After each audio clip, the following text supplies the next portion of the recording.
श्रीगुरुभ्यो नमः।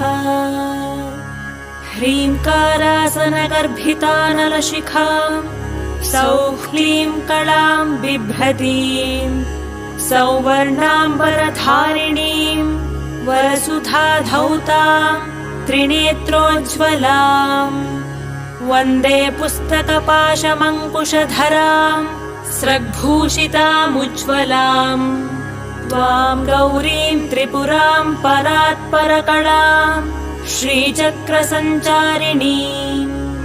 अस्य श्रीशुद्धशक्तिमाला महामन्त्रस्य उपस्थेन्द्रियाधिष्ठायी वरुणादित्य ऋषिः दैवी गायत्री छन्दः सात्विक ककार भट्टारकपीठस्थित कामेश्वराङ्कनिलया महाकामेश्वरी